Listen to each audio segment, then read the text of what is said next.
Last lecture में बेटा हम लोग कवर कर चुके थे कि जो भी थेरीज़ हैं for the origin of life या इवोल्यूशन, उसमें डार्विन की थेरी, ह्यूगो डिवरीज क्या कह रहे हैं एंड लैमार्क, 3 थेरी हम लोग के पास थी, ठीक है, जिसमें डार्विन और ह्यूगो डिवरीज की थेरी को आगे मतलब कंसीडर किया गया और लैमार्क की थेरी को तो पूरी तरीके से लगभग डिनाई कर दिया गया। बट स्टिल लैमार्क के जो पॉइंट्स थे उसको भी कुछ ऐसे ग्रुप थे साइंटिस्ट के जिन्होंने एक्सेप्ट किया था। क्लियर। नेक्स्ट आज हम लोग क्या देखेंगे, हार्डी-वेयनबर्ग इक्विलिब्रियम या हार्डी-वेयनबर्ग लॉ या हार्डी-वेयनबर्ग प्रिंसिपल, अलग अलग टर्मिनोलॉजी से हम देखेंगे। तो ये हार्डी-वेयनबर्ग ही हैं जिन्होंने पॉपुलेशन की स्टडी की थी, ठीक है। पॉपुलेशन की स्टडी की थी मीन्स फ्रीक्वेंसी, एक पॉपुलेशन में एलील जीन उसकी क्या फ्रीक्वेंसी है, इस चीज़ की स्टडी उन्होंने की थी। और उसके कुछ एजम्पशंस थे, obviously it's like a mathematic equation, ठीक है। जैसे आप किसी कंडीशन में उस इक्वेशन को वो फुलफिल करेगा, इस तरीके का वो क्राइटेरिया था। बिफोर दैट मैंने एक्सप्लेन किया था कि speciation means formation of new species. तो जब भी हम फॉर्मेशन ऑफ न्यू स्पीसीज देखेंगे तो वहाँ पे हमें कंडीशन क्या दिखती है कि either we talk about evolution point of view, evolution point of view से देखेंगे तो हम उसको एंसेस्ट्रल रिलेशनशिप, और एक लार्ज स्केल पर देखें तो दैट इज़ फाइलोजेनेटिक्स, ठीक है। That is phylogenetics means ancestral relationship वहाँ पे हम देख रहेंगे, मैक्रो इवोल्यूशन।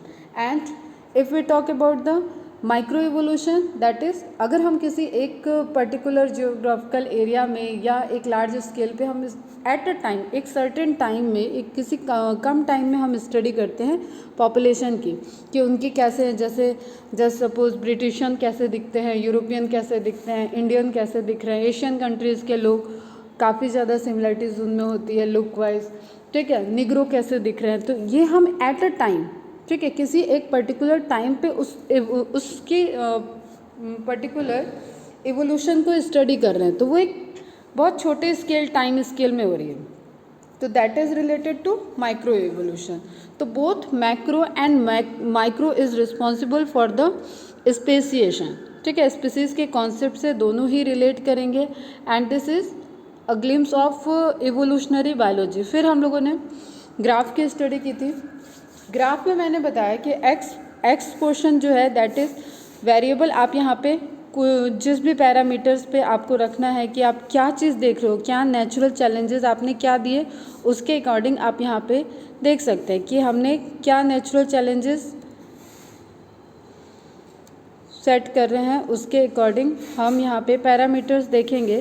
तो हमें यहाँ पे पैरामीटर्स में दिखेगा कि क्या जैसे सपोज एक्स एक्सिस पे हमने टेम्परेचर बहुत हाई लो ले लिया, या एक्स एक्सिस पे हमने ह्यूमिडिटी को ले लिया, एक्स एक्सिस पे हमने रेनी सीजन को ले लिया, डेजर्ट को ले लिया, सूखा पड़ रहा है उसको हम स्टडी कर रहे हैं, तो उसके रिस्पेक्ट में क्या इम्पैक्ट है, क्लियर, वो हम स्टडी करेंगे। तो यहाँ पे हमें दिख रहा है एक ग्राफ जो डॉटेड शो कर रहा है, दिस इज नेचुरल, ठीक है, ओरिजिनल पॉपुलेशन का ग्राफ है ये तीनों में ही।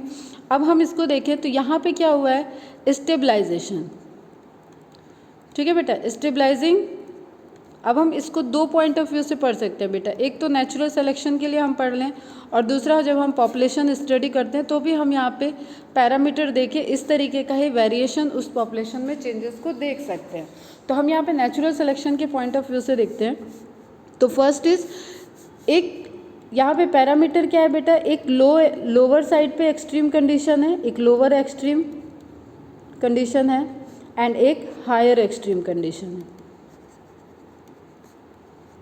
क्लियर। एक हायर एक्सट्रीम कंडीशन दे दिए, एक लोअर एक्सट्रीम कंडीशन दे दिए। एंड अब क्या होगा कि जो वहाँ पे ग्रो करेंगे, जो पॉपुलेशन या जो लिविंग ऑर्गेनिज्म उस पर्टिकुलर जियोग्राफिकल एरिया में ग्रो कर रहा होगा, वो या तो हायर एक्सट्रीम ग्रो कर रहा है या तो लोअर एक्सट्रीम। यहाँ पे हमें क्या दिख रहा है, सेंटर वाले ग्राफ को अगर हम देखें तो वहाँ पे हमें क्या दिख रहा है, क्लियरली हम देख सकते हैं कि यहाँ पे ये जो रिप्रेजेंट कर रहा है वो मीडियन को, मीन को रिप्रेजेंट कर रहा है। इट मीन्स कि सेंटर में ये नैरो होती जा रही है, ये ग्राफ सेंटर पोजीशन पे और नैरोइंग, मतलब नेचुरल में ओरिजिनल जो था वो भी आपका मिडिल में पीक दे रहा था, लेकिन मिडिल पीक और भी नैरो हो गई, मतलब इस कंडीशन को प्रेफर कर रहे हैं ग्रोथ के लिए, क्लियर। तो ये क्या शो करता है, स्टेबलाइजिंग। ठीक। सेकेंड वन था directional, this one is directional. Directional के केस में क्या हो सकता है बेटा, अभी मैंने क्या कंडीशन दी थी, एक हायर एक्सट्रीम हो जाएगा, मीन के या मीडियन जो भी ये तुम्हारा पॉइंट दिख रहा है नेचुरल पॉपुलेशन में, इस ओरिजिनल पॉपुलेशन में जो दिख रहा है पॉइंट, उसके मीन के या तो राइट साइड में या तो लेफ्ट साइड में। ठीक है, तो लेफ्ट क्या शो करेगा, lower extreme condition, and right side क्या शो करेगी, हायर एक्सट्रीम कंडीशन। ठीक है, अब जब हम एक टाइम पीरियड में, एक बहुत लॉन्ग टाइम, 100 साल 1000 साल की बात करेंगे, और उस टाइम पीरियड में हमें चेंजेस देखना है कि पॉपुलेशन में इवोल्यूशन पॉइंट ऑफ व्यू से किस तरीके से चेंजेस हुए हैं, नेचुरल सिलेक्शन किधर हो रहा है। ठीक है, तो अब ध्यान से सुनो, वहाँ जो कंडीशन प्रोवाइड है उसके अकॉर्डिंग या तो नेचर ने कैसे सेलेक्ट कर लिया, हायर एक्सट्रीम कंडीशन को दे दिया कि बहुत ज़्यादा सूखा पड़ गया।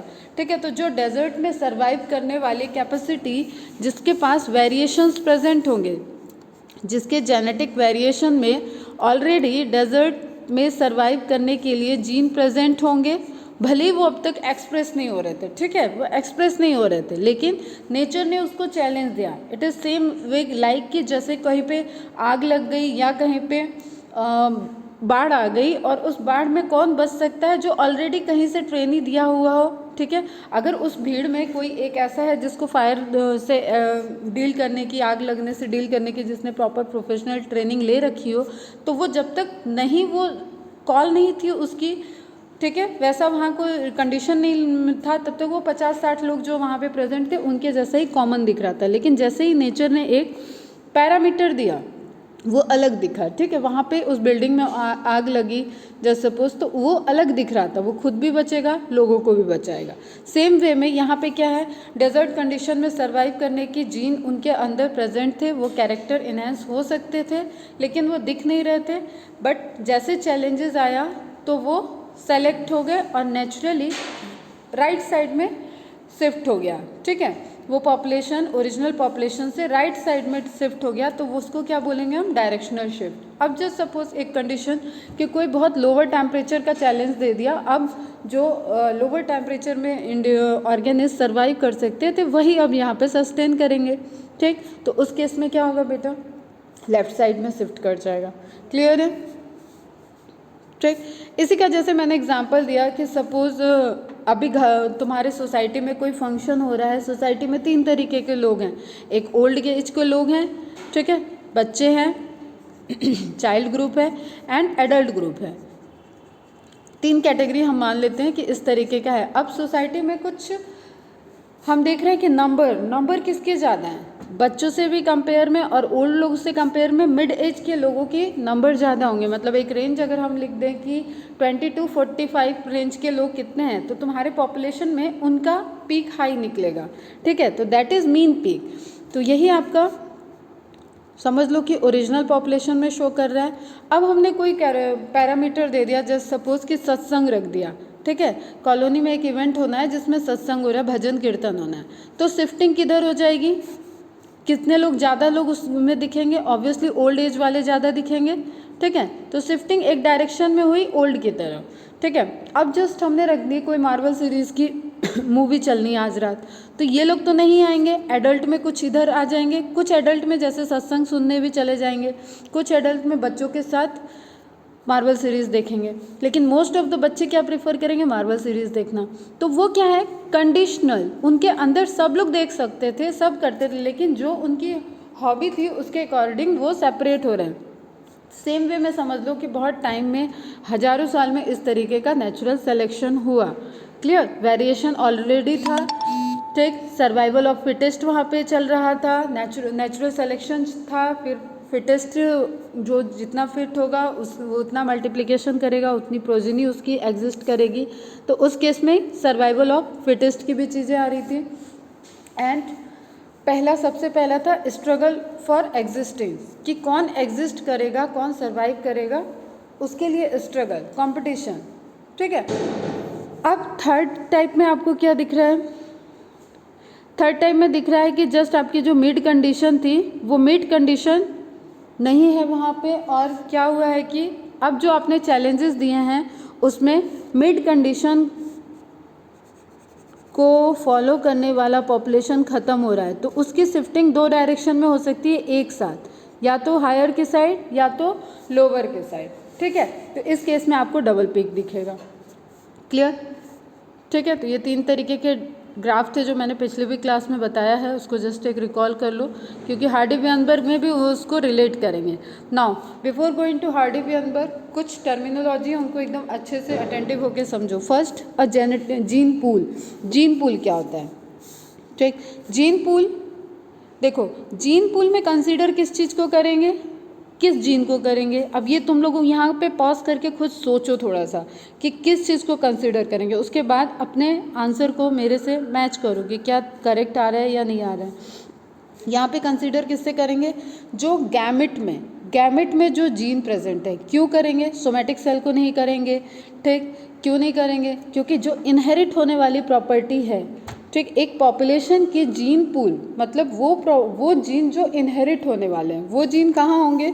सिर्फ और सिर्फ गैमेट में होंगे। क्लियर है? सिर्फ और सिर्फ गैमेट में होंगे वो।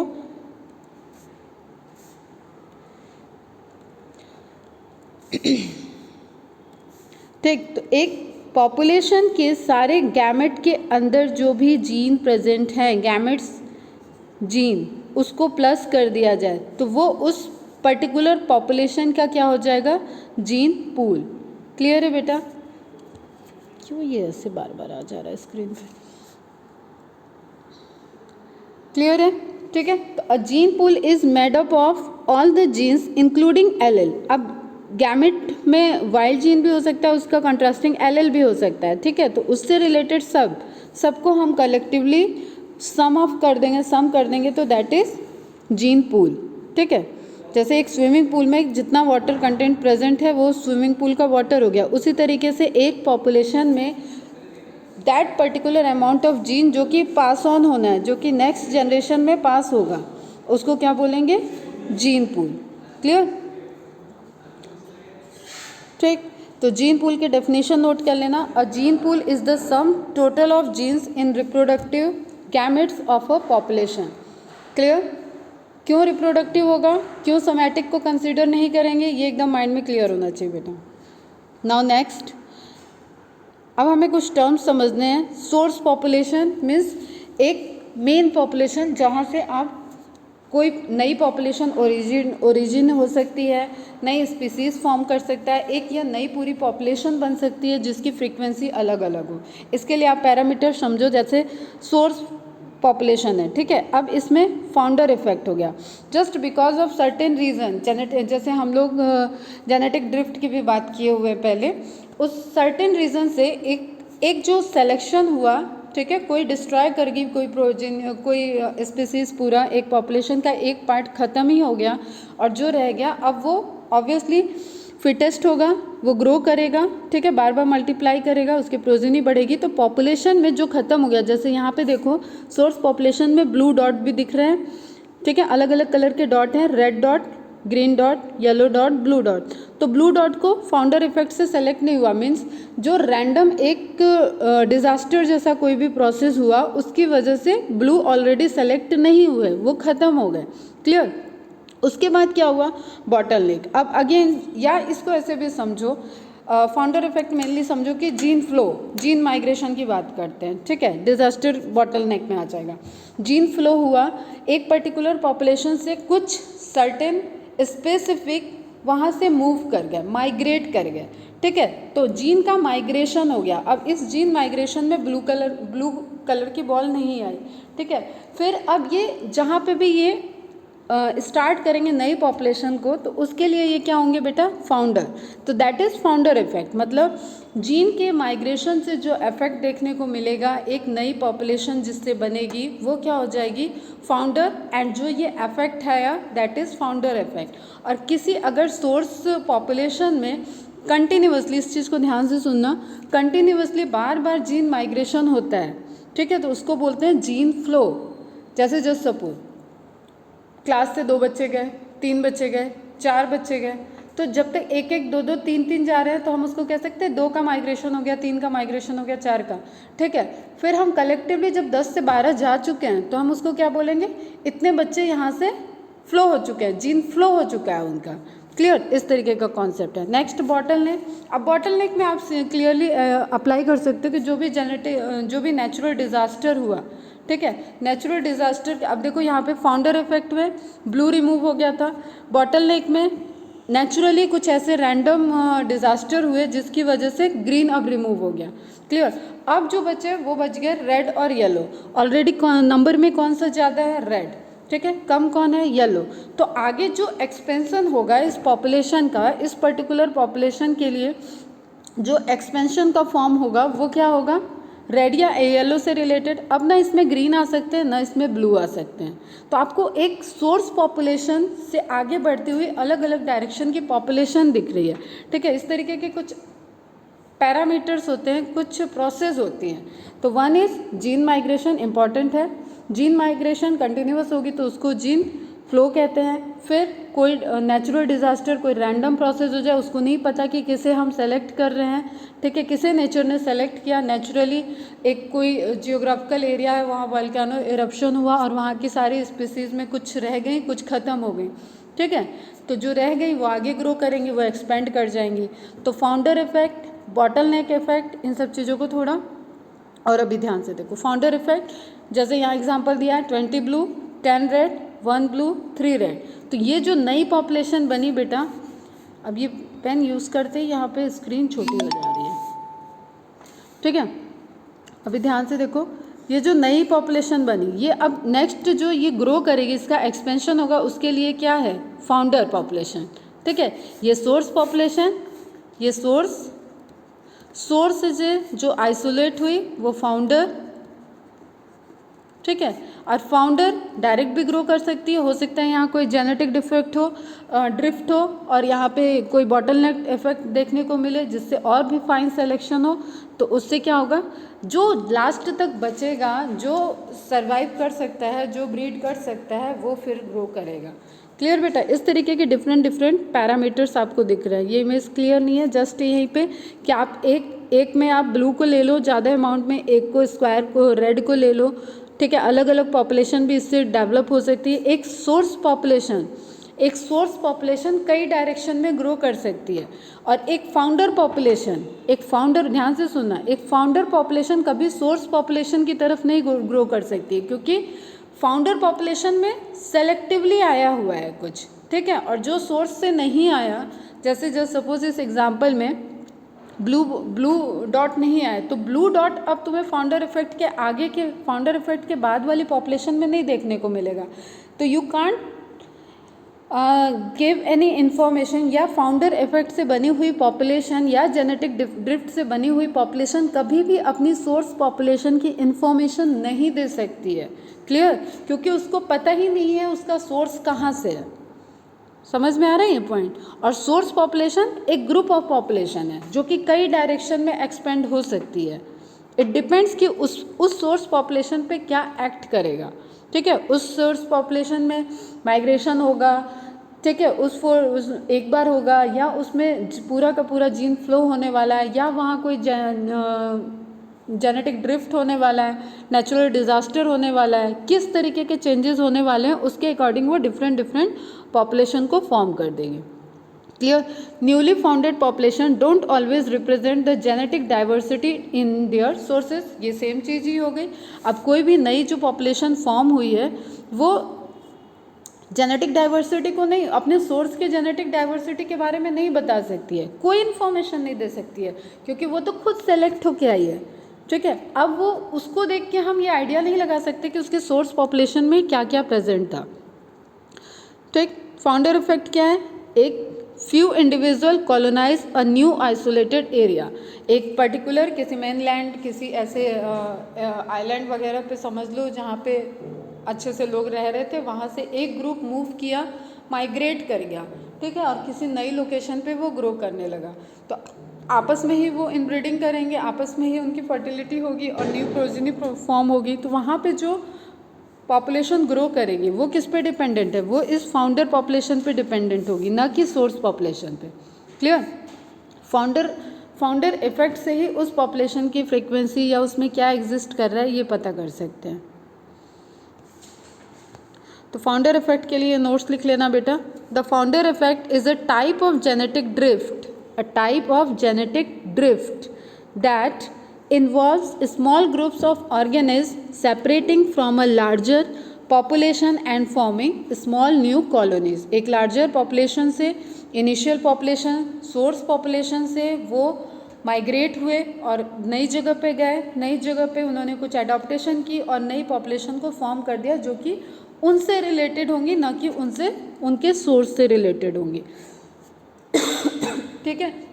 अब इसी में जैसे यहाँ पे दिखाया है, एक रेड इंसेक्ट दिखा रहा है, एक ऑरेंज इंसेक्ट दिखा रहा है। तो ऑरेंज इंसेक्ट के ग्रोथ की चांसेस कम है क्योंकि वो ऑलरेडी 1 ही है, और सबसे नंबर में हाई कौन सा हो जाएगा, पॉपुलेशन में फ्रीक्वेंसी किसकी ज़्यादा होगी, रेड वाले की, क्योंकि वो अभी सिलेक्शन से आया हुआ है भाई, वो तो खुश है, उसका सिलेक्शन हो रखा है। अब वो फिटनेस को शो करेगा और उसकी मल्टीपल प्रोजनी बार बार फॉर्म होती रहेंगी, साइकिल उसका चलता रहेगा। क्लियर? ठीक। तो अब यहाँ पे क्या दिख रहा है, न्यू पॉपुलेशन, इसमें लेस जेनेटिक वेरिएशन है। क्यों? क्योंकि यहाँ पे तो सिलेक्शन हो गया ना, अब जेनेटिक वेरिएशन की वजह से ये सेलेक्ट है। अब इस पूरे पॉपुलेशन में जेनेटिक वेरिएशन नहीं दिख रहा है हमें, यहाँ सब के सब रेड दिख रहे हैं, यहाँ पे जेनेटिक वेरिएशन है। ठीक है? सेकेंड ऑप्शन में भी जेनेटिक वेरिएंस है। By chance the allele frequency in the small colony will differ to the ones in the original population, due to this genetic variation is limited. ठीक है? ये सारी फिनोमिना कैसी है, by chance phenomena. The allele frequencies in the small colonies will differ to the ones in the original population, वहाँ से differ करेगी, लेकिन जो जेनेटिक वेरिएशन अब नए पॉपुलेशन में आएगा वो बहुत ही लिमिटेड होगा। क्लियर? तो फाउंडर इफेक्ट कुछ नहीं है, जस्ट एक सोर्स पॉपुलेशन, एक इनिशियल पॉपुलेशन, वहाँ से कुछ, अब एक पॉपुलेशन, एक लार्ज पॉपुलेशन है, उसमें जेनेटिक वेरिएशंस होंगे, वहाँ से कुछ ग्रुप, ठीक है, कुछ जेनेटिक वेरिएशन वहाँ से मूव कर गए, माइग्रेट कर गए और वो नए जगह पे ग्रो करने लगे, तो वहाँ जेनेटिक वेरिएशन कम हो गया। अब फिर से उनको जेनेटिक वेरिएशन कैसे आएगा, जब वो म्यूटेशन हो, जब वहाँ रिकॉम्बिनेशन होगा, क्रॉसिंग ओवर होगा, तो उससे उनके धीरे धीरे जेनेटिक वेरिएशंस फिर इवॉल्व होंगे। लेकिन इस फाउंडर इफेक्ट की वजह से वो एक सोर्स पॉपुलेशन की जहाँ जेनेटिक वेरिएशंस हाई था वहाँ से मूव कर गया और उनकी पॉपुलेशन एक लिमिटेड जेनेटिक वेरिएशन को रिप्रेजेंट करेंगे। क्लियर? ठीक। बॉटल नेक इफेक्ट को अगर समझो तो देखो इसका नेम ही इंडिकेट कर रहा है बॉटल नेक। अब आप एक किसी ब्रॉडर बॉटल को लो और उसकी नेक एकदम नेक नाम ही आ गया तो मतलब नैरो होगा वहाँ पे। ठीक है? अब आप उसमें रंग बिरंगे, जैसे यहाँ पे छोटे छोटे बॉल हैं ठीक है, ऐसे बॉल को उसमें रखा हुआ है, आपको नहीं पता कि किसके चांसेस ज़्यादा हैं आगे आने के, कौन सा आप जब उसको पोर करोगे तो क्या किस कलर की बॉल आएगी, लेकिन फिर भी आप प्रोबेबिलिटी लगा सकते हो यहाँ पे कि जो नेक के पास होगा। ठीक है? अब जस्ट सपोज हम सब इतना तो समझते हैं कि बॉटल में जो नीचे की तरफ होगा, ठीक है, इस पोर्शन में जो बॉल है उनके आने के चांसेस इस पोर्शन के बॉल के कंपेयर में कम है। तो बॉटल नेक इफेक्ट क्या कर रहा है, ड्रास्टिक रिडक्शन इन पॉपुलेशन। कोई इन्वायरमेंटल चेंजेस हुआ, कोई ड्रास्टिक कोई नेचुरल डिजास्टर हुआ तो उससे जिस पे सबसे इनिशियली इम्पैक्ट पड़ेगा, ध्यान से सुनो, जिस पे सबसे इनिशियली इम्पैक्ट पड़ा और जो वहाँ से या तो देखो यहाँ क्या हो रहा है, सिलेक्शन हो रहा है। ठीक है? जो उससे बाहर आ गया, ठीक, तो जो नेक पे होगा वो बाहर आया, वो सेलेक्ट हुआ। ठीक है? एंड उसके बाद उसने मल्टीप्लाई किया, नेक्स्ट जनरेशन को फॉर्म कर दिया। तो हम किसी बॉटल से जब सेलेक्ट करने जा रहे हैं, किसी नैरो नेक वाली बॉटल से सेलेक्ट करने जा रहे हैं, तो वहाँ में क्या, सबसे पहले हम किसको सेलेक्ट करेंगे, जो सबसे टिप पे होगा, जो नेक की तरफ जो बॉल होंगे वो सबसे पहले आपके आ जाएंगे। अब देखो यहाँ पे थोड़ा दिमाग लगाओगे तुम तो तुम खुद ही अलग अलग कंडीशन देख सकते हो। जस्ट यहाँ पे साइज़ का गेम कर दो, अलग अलग साइज़ की बॉल डाल दो इसके अंदर, तो वो जो बॉल जो इसकी साइज़ इस नेक की साइज़ के कंपेयर में बहुत छोटी छोटी होंगी वो जल्दी बाहर आ जाएंगी। ठीक है? अब ऑब्वियसली अंदर गई हैं तो सब नेक के साइज़ के अंदर की होंगी, लेकिन उसमें भी आप वेरिएशंस ला दो तो जो छोटी बॉल होंगी वो आपस में इधर उधर कोहेजन करते करते करते करते आगे आएंगी और नेक के थ्रू वो बाहर की तरफ आ जाएंगी। क्लियर? तो बॉटल नेक इफेक्ट क्या हुआ बेटा, कोई भी ड्रास्टिक रिडक्शन इन पॉपुलेशन, ठीक ठीक, ये अलग अलग तरीके का हो सकता है। कोई भी चैलेंजेस आ जाए किसी, आप जेनेटिक ड्रिफ्ट में इसको अप्लाई कर सकते हो। जैसे जो सपोज़ कोई बहुत बड़ा लैंड एरिया है और उसके जैसे मोहनजोदाड़ो मूवी तुम लोग देखे होगे, उसमें लास्ट में क्या होता है, पूरा का पूरा जो वो सभ्यता है मोहनजोदाड़ो की, वो पूरी की पूरी शायद सिंधु नदी, हाँ सिंधु नदी में पूरी समा जाती है। ठीक है, तो क्या हुआ वहाँ पे, एक टाइम पहले वहाँ पे पूरी की पूरी, वहाँ पे पूरी एक सिटी जैसा समझ लो सिटी थी, और फिर एक टाइम बाद वो पूरा का पूरा नदी के अंदर चला गया। तो ये क्या है, वहाँ पे इन्वायरमेंटल एक डिज़ास्टर आया। ठीक है, उसके अब वहाँ पे उसकी स्टडी करने के लिए हम फॉसिल स्टडी और आर्कियोलॉजिस्ट, जियोलॉजिस्ट, वो सब वहाँ जा सकते हैं, लेकिन राइट नाउ वहाँ पे फिर कुछ नहीं मिलेगा, वहाँ कोई लाइफ नहीं मिलेगी, मतलब जैसे पहले थे उस तरीके की सिटी आपको नहीं दिखने को मिलेगी। ठीक है, तो ये कोई भी रैंडम प्रोसेस में बॉटल नेक इफेक्ट दिख सकता है। सपोज कोई लैंड एरिया है, जंगल है, उसके बीच से, उसके बगल से कोई नदी जा रही है और वो बीच से चली जाए, तो वो फॉरेस्ट को 2 पार्ट में डिवाइड कर देगी। अब इस तरफ की पॉपुलेशन और उस तरफ की पॉपुलेशन का आपस में बहुत ज़्यादा इंटरेक्शन नहीं होगा, वो अपने अपने ग्रुप में इनब्रीड करेंगे और आगे वहाँ की पॉपुलेशन ग्रोथ करेगी। ठीक है, तो बॉटल नेक जस्ट उस वजह से जो डिज़ास्टर में डिस्ट्रॉय हो गए और जो बच गए वो सेलेक्ट हो गए, वो रिप्रोड्यूस करेंगे और अपनी पॉपुलेशन उनकी इन्हेंस करेंगे। ठीक है, अगेन ये एक एग्जांपल है बॉटल नेक का ही। जैसे जेम वगैरह का जो मॉल वगैरह में लगी रहती है, वहाँ पे डालो, पैसे डालो, दबाओ और रंग बिरंगी गोलियाँ आएंगी, तो आपको नहीं पता होता कि रैंडम कौन सी गोली आएगी। अब यहाँ पे फिर से हम तुम्हें बोले कि अगर साइज़ का पैरामीटर डाल दो और नीचे जो फिल्टर है उस पर डिफरेंट साइज़ के ऑप्शन हो। ठीक है, तो जब आप पोस्ट कर रहे हो तो किस साइज़ की बॉल के सामने कौन सा फिल्टर आया है उसके अकॉर्डिंग हम उसको सेपरेट कर सकते हैं। लेकिन यहाँ कलर का दिया हुआ है, तो कलर के चांसेस कैसे, जो नीचे के साइड उसमें होंगे वो पहले बाहर आएंगे, जो ऊपर की तरफ हैं वो बाद में बाहर आएंगे। क्लियर है बेटा। तो ओरिजिनल पॉपुलेशन, न्यू पॉपुलेशन से आप कभी आइडिया नहीं लगा सकते हो कि इसकी ओरिजिनल पॉपुलेशन में क्या रहा होगा, क्योंकि आप देखो ओरिजिनल पॉपुलेशन में ब्लू बॉल दिख रही है और न्यू पॉपुलेशन में आपको एक भी ब्लू बॉल नहीं दिखी। तो अब जो यहाँ से अब तुम जिसको भी ये जैम बांटोगे तो वो कभी ये जान ही नहीं पाएगा कि इसके साथ में ब्लू बॉल प्रेजेंट थी या नहीं थी। समझना ये कॉन्सेप्ट। ठीक है, तो न्यू पॉपुलेशन से आप कभी भी आइडिया नहीं लगा सकते हो कि ओरिजिनल पॉपुलेशन में क्या क्या प्रेजेंट था। क्लियर। तो अब आ जाते हैं पॉपुलेशन की फ्रीक्वेंसी की बात कर लेते हैं। बहुत सारा पॉपुलेशन हो गया, तो जस्ट बेटा यहाँ पे डार्विन की सबसे बड़ी अगर देखो मेंडल की सबसे बड़ी जो बदकिस्मती है वो ये था कि उस वक्त डार्विन वर्क कर रहे थे, ओरिजिन ऑफ स्पीसीज पे काम चल रहा था, और डार्विन को जो एक क्वेश्चन था कि वो वेरिएशंस को एक्सप्लेन नहीं कर पाए कि वेरिएशन क्यों है। उनकी सबसे बड़ी बदकिस्मती है कि उसी टाइम में मेंडल वर्क कर रहे थे और वो मेंडल के वर्क को ध्यान दे दिए होते तो उनको इसका आंसर मिल जाता। ठीक है, कि जेनेटिक वेरिएशन क्या है, क्योंकि उस वक्त तक आपका जीन, क्रोमोसोम, ये सारी नॉलेज नहीं थी।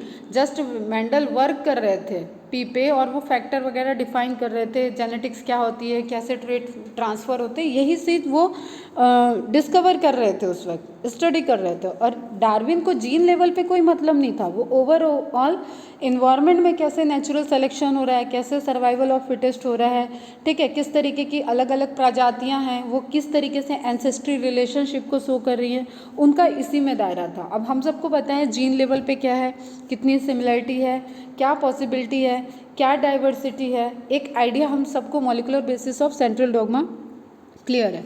तो जस्ट यहाँ हार्डी वेनबर्ग लॉ को प्रेजेंट करने के समझने के लिए आपको मोनोहाइब्रिड क्रॉस को लाना पड़ेगा। क्लियर। एक पॉपुलेशन में हम मोनोहाइब्रिड क्रॉस में देख रहे हैं कि 2 एलील है, ठीक है, 2 एलील हैं कंट्रास्टिंग कैरेक्टरिस्टिक की, एक डोमिनेंट एक रेसेसिव, जस्ट यहाँ पे ए से रिप्रेजेंट किया गया। तो यहाँ पे फॉर्मेशन ऑफ गैमेट के जीनोटाइप के चांसेस क्या क्या हैं, या तो वो, अब हम फिर से रिकॉल एक करा दें तुम लोग को फटाफट,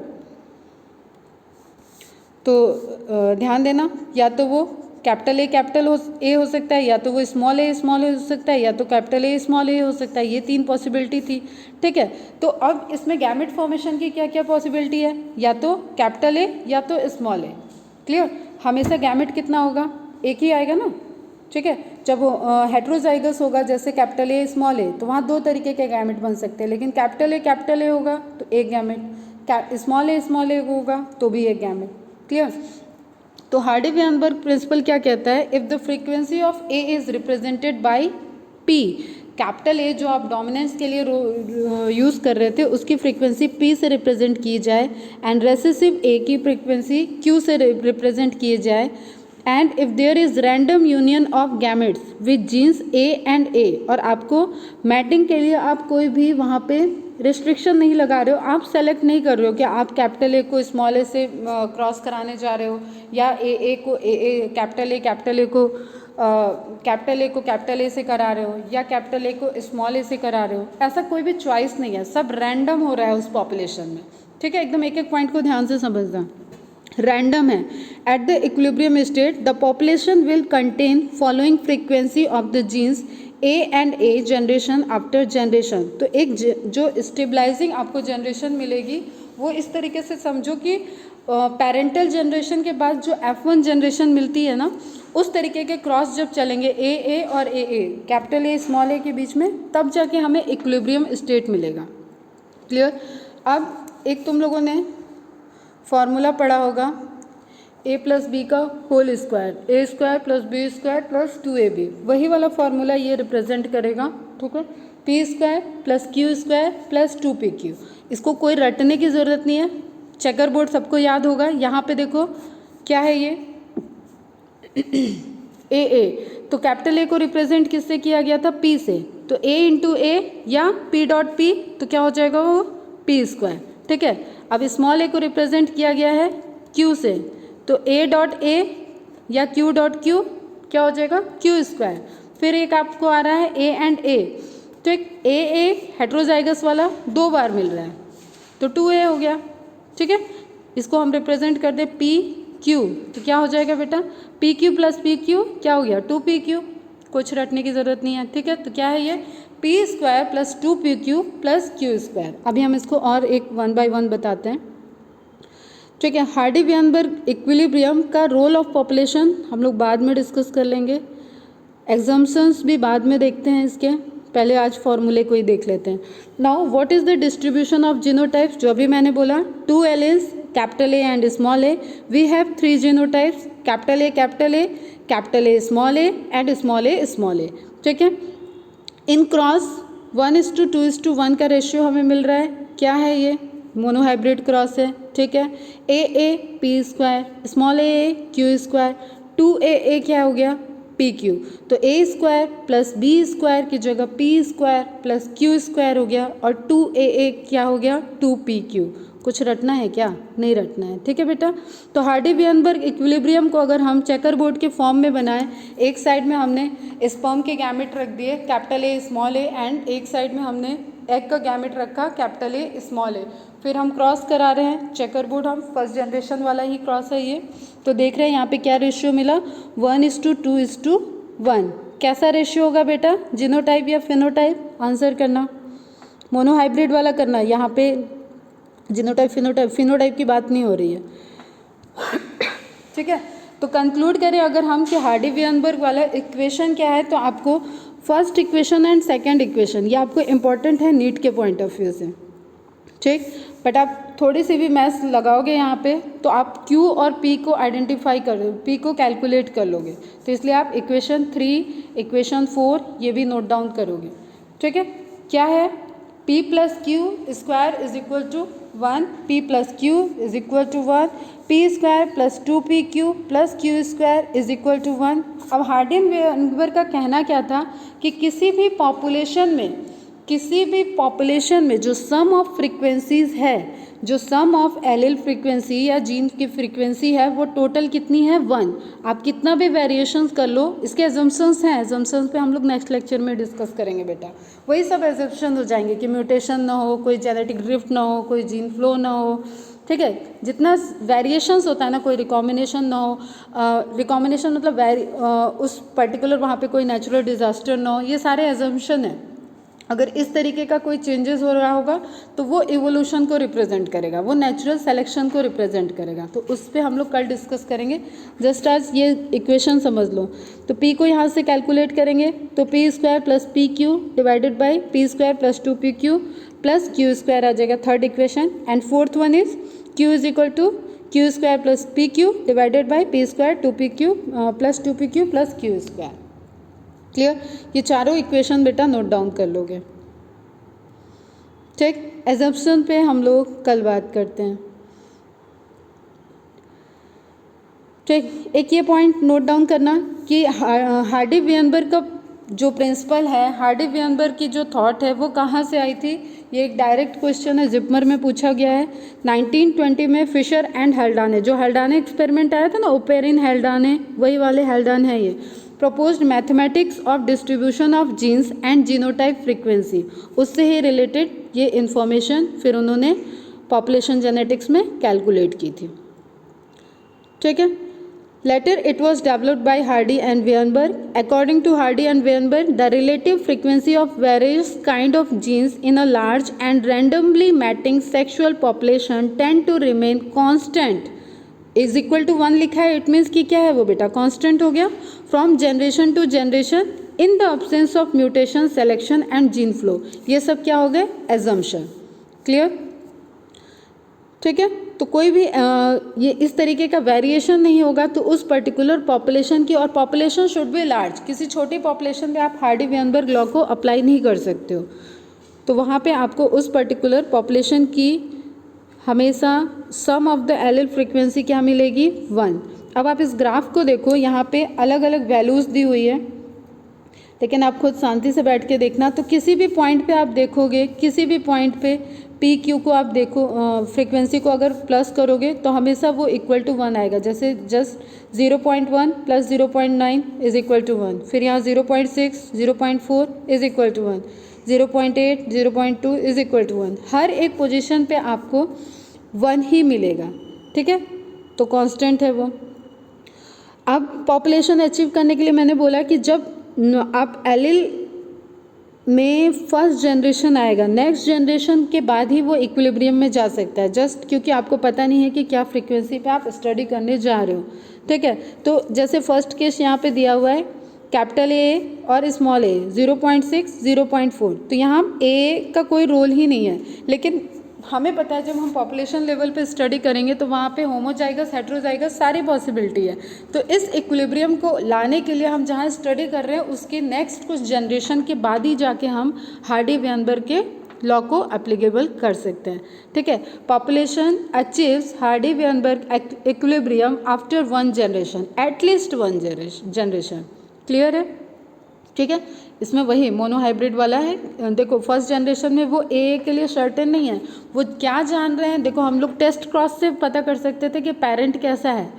ठीक है, होमोजाइगस डोमिनेंट है, हेटेरोजाइगस डोमिनेंट है, क्या है वो हमें नहीं पता होता है, लेकिन हम नेक्स्ट जनरेशन से वो चीज़ आइडेंटिफाई कर सकते हैं। तो तीनों फ्रीक्वेंसी को स्टडी करने के लिए, इक्विलिब्रियम को मेंटेन करने के लिए एटलीस्ट हमें 1 जनरेशन तक के क्रॉस की स्टडी करनी पड़ेगी।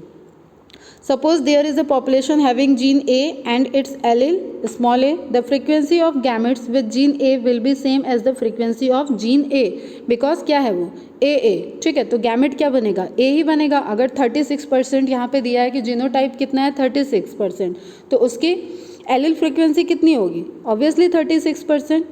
ठीक है, क्योंकि हमेशा कितना बनेगा? एक ही कैपिटल ए ही बनेगा ना, तो कैपिटल ए की चांसेस कितने हैं? 36%। अब ए और ए है 48%, तो उस केस में क्या हो जाएगा? ए भी हाफ हो जाएगा एंड स्मॉल ए भी हाफ हो जाएगा, तो वहाँ क्या फ्रीक्वेंसी हो जाएगी? 24%, 24%। सेम वे में स्मॉल ए के लिए दिया है 16%, तो गैमेट के फॉर्मेशन की फ्रीक्वेंसी, एलिल फ्रीक्वेंसी कितनी हो जाएगी? 16%, क्योंकि फिर से दोनों गैमेट क्या बनेंगे? ए ही बनेंगे, तो 16%। अब आप यहाँ फिर से देखो तो 60%, 40%, फिर इसका क्या आ गया? 0.6 प्लस 0.4 इज इक्वल टू 1। ठीक है, तो इस एग्जाम्पल से भी आपको क्या मिल रहा है? 1 मिलेगा। Clear? The frequency of A is P, the frequency of small a is Q, then P plus Q is equal to 1. Gene frequency P square plus 2PQ plus Q square. Genotype frequency AA plus 2 heterozygous plus AA, ठीक है। This clearly indicates that there is a relationship between gene frequency and genotype frequency. ये point important है, note down कर लेना ये slide के से information. This relationship is shown by either you can say p plus q का whole square is equal to 1 or you can say p square plus 2pq plus q square is equal to 1। कुछ भी इसमें बहुत बड़ी चीज़ नहीं है कि square square आया तो सब हाथ पैर फूलने लगे। जस्ट इसको देखना, सारे इक्वेशंस को नोट डाउन कर लो। एनसीईआरटी पे डायरेक्ट लिखा हुआ है, एनसीईआरटी के पॉइंट और एजम्पशन ये हम लोग कल के लेक्चर में डिस्कस कर लेंगे।